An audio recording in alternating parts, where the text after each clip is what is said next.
ଗୋଟିଏ ଲବଙ୍ଗ ଚାପିକି ରଖନ୍ତୁ, ଗ୍ୟାରେଣ୍ଟି ଦେଉଛି ସେ ନାରୀ ପଟିଯିବ। ହାତ ଧରି ରୁମ୍କୁ ଡାକିବ, ଯାହା ଚାହିଁବେ ତାହା କରିବ। ହଁ ଫ୍ରେଣ୍ଡସ୍, ଆଜିର ଏହି ଭିଡ଼ିଓଟିରେ ମୁଁ ଆପଣଙ୍କୁ ଶିଖେଇବି ବିନା ମନ୍ତ୍ରତନ୍ତ୍ରରେ କେବଳ ଗୋଟିଏ ଲବଙ୍ଗର ସାହାଯ୍ୟରେ ନାରୀ ମୋହିନୀ ବଶୀକରଣ ବିଦ୍ୟା। ଏହି ବଶୀକରଣ କରିବା ପାଇଁ ଆପଣଙ୍କୁ କୌଣସି ପ୍ରକାର ତନ୍ତ୍ର ମନ୍ତ୍ର କରିବାକୁ ପଡ଼ିବନି କିମ୍ବା କିଛି ବି ପଇସା ଖର୍ଚ୍ଚ କରିବାକୁ ପଡ଼ିବନି। କେବଳ ଗୋଟିଏ ଲବଙ୍ଗକୁ ଚାପିକି ରଖିବାର ଅଛି। ତାପରେ ଦେଖିବେ ଚମତ୍କାର। ଯେଉଁ ଝିଅ ପଟୁନଥିଲା ସେ ଝିଅ ନିଜେ ଆସି ଆପଣଙ୍କୁ ଭଲ ପାଉଛି ବୋଲି କହିବ। ଯେଉଁ ବିବାହିତା ନାରୀ ଆପଣଙ୍କୁ ଭାव ଦେଉନଥିଲା ସିଏ ନିଜେ ଫୋନ୍ କରିକି ଘରକୁ ଡାକିବ, ଯାହା ଚାହିଁବେ ତାହା କରିବ। ଆଜ୍ଞା ହଁ, ଆପଣ ଭାବୁଛନ୍ତି କି ଗୋଟିଏ ଲବଙ୍ଗର ସାହାଯ୍ୟରେ ଆପଣ କିପରି ଝିଅ ପଟେଇ ପାରିବେ, ବିବାହିତା ନାରୀକୁ ପଟେଇ ପାରିବେ?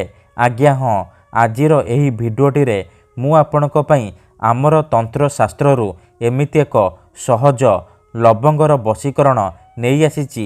ଯଦି ଆପଣ ଏହାକୁ ଠିକ୍ ଭାବରେ କରିଦେଲେ, ମୁଁ ଆପଣଙ୍କୁ ଯେମିତି ଶିଖେଇବି ଆପଣ ଠିକ୍ ସେହିପରି କରିଦେଲେ, ଗ୍ୟାରେଣ୍ଟି ଦେଉଛି ଆପଣ ଯେଉଁ ଝିଅକୁ ପଟେଇବାକୁ ଚାହୁଁଛନ୍ତି ତାକୁ ଅତି ସହଜରେ ପଟେଇ ପାରିବେ।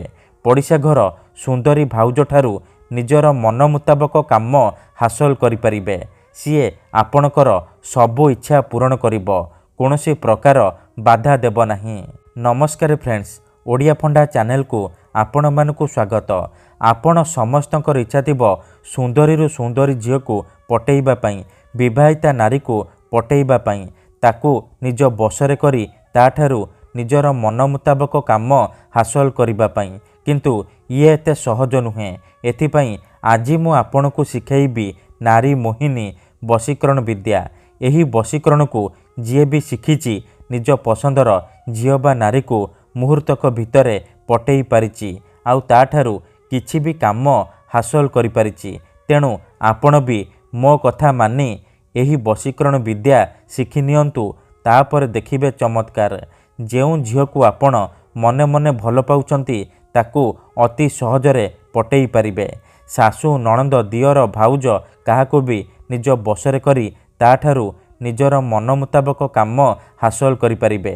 ତେଣୁ ମୋର ଆପଣମାନଙ୍କୁ ଅନୁରୋଧ କି ମନରେ କୌଣସି ଖରାପ ଉଦ୍ଦେଶ୍ୟ କିମ୍ବା କୌଣସି ଖରାପ କାମ ପାଇଁ ଆପଣ ଏହି ବଶୀକରଣକୁ ପ୍ରୟୋଗ କରିବେନି। କାହିଁକି ନା ଏହି ବଶୀକରଣ ହେଉଛି ପ୍ରଚଣ୍ଡ ମହାଶକ୍ତିଶାଳୀ ବଶୀକରଣ। ଏହାର ପ୍ରୟୋଗ କେବେ ବି ଖାଲି ଯାଏନି। ଯିଏ ବି ଏହାକୁ କରିଛି 100ରୁ 100% ସଫଳ ହେଇଛି। ତେଣୁ ଏହାକୁ ଆପଣ ଭାବିଚିନ୍ତିକି ପ୍ରୟୋଗ କରିବେ। ମନରେ କୌଣସି ଖରାପ ଉଦ୍ଦେଶ୍ୟ କିମ୍ବା କୌଣସି ଖରାପ କାମ ପାଇଁ ଆପଣ ଏହି ବଶୀକରଣକୁ ପ୍ରୟୋଗ କରିବେନି। ଏହି ବଶୀକରଣ କରିବା ସବୁଠାରୁ ସହଜ। ଚାଲନ୍ତୁ ଜାଣିବା ଏହି ବଶୀକରଣ ଆପଣ କିପରି କରିବେ, କେମିତି କରିବେ, ଚାଲନ୍ତୁ ଜାଣିବା। ଏହାର ପ୍ରୟୋଗ ବିଧି କ'ଣ, ଚାଲନ୍ତୁ ଜାଣିବା। ମନେ ରଖନ୍ତୁ, ଏହି ବଶୀକରଣ ବିଧିକୁ ଆପଣ କେଉଁ ବି ବାରରେ କରିପାରିବେ। କିନ୍ତୁ ଯେବେ ବି କରିବେ ମନରେ ସମ୍ପୂର୍ଣ୍ଣ ବିଶ୍ୱାସ, ନିଷ୍ଠା ଆଉ ଏକାଗ୍ରତାର ସହିତ ଆପଣ ଏହି ବଶୀକରଣକୁ କରିବେ। ନହେଲେ ଆପଣଙ୍କର ବଶୀକରଣ କାମ କରିବନି। ପରେ ଆପଣ କମେଣ୍ଟ କରିବେ, ଗୁରୁଜୀ ଆପଣଙ୍କର ବଶୀକରଣ କାମ କରୁନି। ଦେଖନ୍ତୁ, ଉଦାହରଣ ରୂପରେ ଯେଉଁପରି ଆପଣ ଭଗବାନଙ୍କୁ ମାନୁଛନ୍ତି, ଭଗବାନଙ୍କ ଉପରେ ବିଶ୍ୱାସ ରଖିଛନ୍ତି, ନିଜର ସବୁ ଦୁଃଖ କଷ୍ଟ ଅସୁବିଧା ଭଗବାନଙ୍କୁ ଜଣାଉଛନ୍ତି, ଯଦି ସେ ଅସୁବିଧାର ସମାଧାନ ନ ହେଲା ତାହାର ମାନେ ନୁହେଁ କି ଭଗବାନ ନାହାନ୍ତି। ସେହିପରି ତନ୍ତ୍ର ମନ୍ତ୍ର ହୁଏ, ବଶୀକରଣ କାମ କରେ, କିନ୍ତୁ ଏହାକୁ ଆପଣଙ୍କୁ ସିଦ୍ଧ କରିବାକୁ ପଡ଼ିବ। ପ୍ରୟୋଗ ବିଧିକୁ ଠିକ୍ ଭାବରେ କରିବାକୁ ପଡ଼ିବ। ତେବେ ଯାଇ ମୁଁ ଆପଣଙ୍କୁ ଗ୍ୟାରେଣ୍ଟି ଦେଉଛି ଆପଣ 100ରୁ 100% ସଫଳ ହେବେ। ମନେ ରଖନ୍ତୁ, ଏହି ବଶୀକରଣ ବିଧିକୁ ଆପଣ କେବଳ ଶନିବାର ଦିନ କରିବେ। ବିଧିଟି କରିବା ପୂର୍ବରୁ ଭଲ ଭାବରେ ହାତ, ଗୋଡ଼, ମୁହଁ ଧୋଇକି ସଫା ବସ୍ତ୍ର ପିନ୍ଧିକି ଆପଣ ଏହି ବଶୀକରଣ ବିଧିକୁ ଆରମ୍ଭ କରିବେ। ପ୍ରଥମେ ଆପଣ କ'ଣ କରିବେ, ଗୋଟିଏ ଲବଙ୍ଗ ଆଣିବେ। ସେ ଲବଙ୍ଗକୁ ନିଜ ଶରୀରରେ ଯେଉଁ ଜାଗାରେ ଅଧିକ ଝାଳ ବାହାରୁଥିବ ସେହି ଜାଗାରେ ଚାପିକି ରଖିବେ। 1ରୁ 2 ମିନିଟ୍ ଆପଣ ଚାପିକି ରଖିବେ, ଯେମିତି ଆପଣଙ୍କର ଝାଳରେ ସେ ଲବଙ୍ଗଟି ଓଦା ହୋଇଯିବ। ଏତିକି କରିସାରିବା ପରେ ସେ ଲବଙ୍ଗକୁ ଶୁଖେଇ ଦେବେ। ଏହିପରି ଆପଣ 3ଟି ଶନିବାର କରିବେ। 3ଟି ଶନିବାର କରିସାରିବା ପରେ ଆପଣଙ୍କ ପାଖରେ 3ଟି ଲବଙ୍ଗ ହେଇଯିବ। ସେ 3ଟି ଲବଙ୍ଗକୁ ଆପଣ ଚୁରିକି ଗୁଣ୍ଡ କରିନେବେ।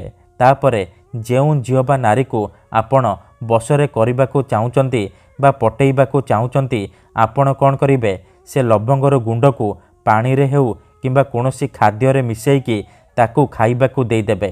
ଗ୍ୟାରେଣ୍ଟି ଦେଉଛି ଯେମିତି ସିଏ ସେଇ ଲବଙ୍ଗର ଗୁଣ୍ଡକୁ ଖାଇବ, ସେହି ସମୟଠାରୁ ଆପଣଙ୍କ କଥା ଭାବିବ, ଆପଣଙ୍କ ଆଡ଼କୁ ଆକର୍ଷିତ ହେବାକୁ ଲାଗିବ। ଧନ୍ୟବାଦ।